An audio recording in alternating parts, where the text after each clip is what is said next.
kabajniif jaalalli biyyaa ol ka'iinsa alaabaatiin kan dhugoomu. Alaabaan mallattoo eenyummaa, ibsituu waloomaa, kabaja olaanaa biyya tokkoo kan bakka bu'udha. Kanaaf alaabaan lafee cabee fi dhiigni lola'ee wareegama kanfaluun ol ka'ee birmadummaa biyyaatiin tikfama. Biyyi teenya Itoophiyaan biyya guddoo wareegama qaalii kanfaluun birmadummaa ishee tiffattee alaabaan ishee lafee goototaa cabee fi dhiiga lola'een ol kaafamee walharkaa fuudhinsa dhalootaan as ga'e. Kanaanis dhaloonni darban wareegama hadhaawaa kanfaluun aggaamiiwwan weerara biyyarraa waloon qolachaa injifannoo galmeessuun biyyaa fi daangaa biyyattii tiksanii dhaloota har'aa dhaalchisanii jiru. Kanaaf alaabaan halluu fi uffata irraa qofa kan bocame osoo hin taane wareegama kanfalamee masakamee eenyummaa, aadaa fi seenaa sabootaan kan wal unate waloomaa fi obbolummaa kan ol kaase mallattoo olaanaa biyya kan bakka bu'edha. Dhaloonni kunis imaanaa dachaa fudhachuun darraa fi hundaan ijaaruu irratti argama. Kanaaf imaanaan gootota darbanii kudhaammannee aarsaa barbaachisu hunda kanfaluun alaabaa keenya ol kaafnee biyya birmadummaa ishee roga hundaan tiffattee dhaloota ittaan dhaalchistu kutannoon hojjechaa jirra. Galma guddicha kana milkeessuuf gaaddisa alaabaa keenya jalatti wal geenyee dhibdee jiru hunda maree fi marabbaan furuun dhimmoota waloo irratti wal taanee hiyyummaa fi wallaalummaa injifachaa biyya keenya gara badhaadhinaa waaraatti ceesisuun birmadummaa guutuu taasisuuf hojjechaa jirra.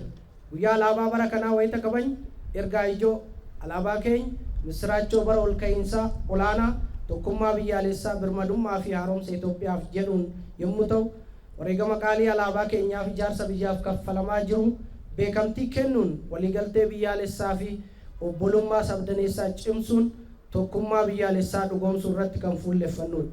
Kabajni alaabaa bara kanaa yeroo ashaaraa waloo keenyaa kan ta'e piroojeektiin hidha haaromsaa guddichi xumuramee ol ka'iinsa biyya keenyaa eegalchiifnetti ta'uun injifannoon keenya dachaa taasisa.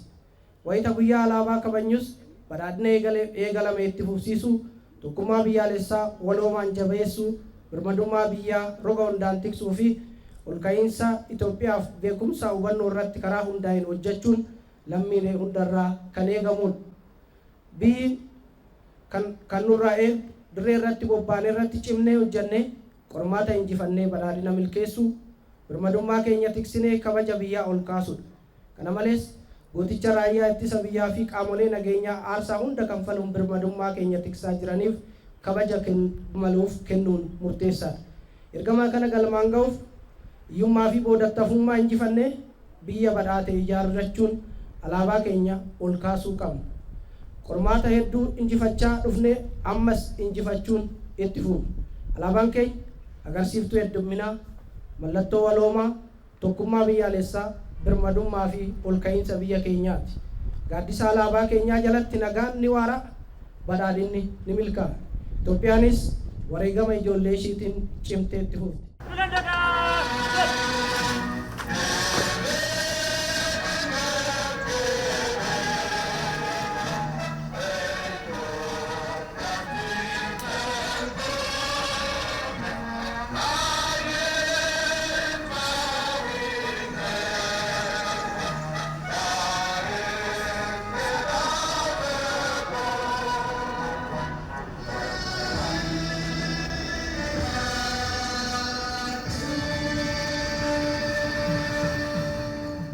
Alaabaan ibsituu eenyummaa keenyaati.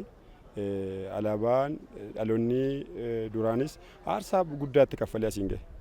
Har'as aarsaa gaafa jennu lafeetti cabee dhiigatti dhangala'ee lubbuu itti dhabeeti kan asiin gahe. Nutis alaabaa kana nuyi guyyaan ayyaanaa alaabaa nuti akka ayyaana keenya caalaatti kan alaabaatti kabajnudha. Alaabaas nuti maal caalaayyuu alaabaa keenya jaallanna. Alaabaa jechuun nuti kan itti ibsinu tokkummaa keenya. Birmadummaa uummataa kan ittiin ibsinu. Abbootiin keenya akka salphaatti asiin hin geenye lafeetti dhangala'aniiti. Birmadummaan guddaan ibsituun eenyummaa keenyaa kan alaabaa kana gahu hin jiru. Kanaaf dhaloonni boodaas dhaloota kana guyyaa alaabaa gaafa jennu alaabaa jechuun keessa namaati. Keessa namaa galuu qaba. sammuun ittiin ibsituu biyya tokkoo ta'uu miseensa hubachiisnee namoota gara dhaloota fuulduraafis kana hubachuu qaba. Yoo nuti ofii keenya maalummaa waan jaallannu tokko yoo dhaloota dabarsaa deemnu waan ofii jaallannu yoo dhaloota dabarsine dhaloonni waan itti fufsiisee hin qabu jechuudha. Kanaaf nutis gara fuulduraatti fufsiisuudhaaf ammas hamilee guutuudhaan hanga aarsaa kana dura kan hin godhameef yoo jiraate goonee fi alaabaa keenya itti fufsiisuudhaaf qophiidha nuti.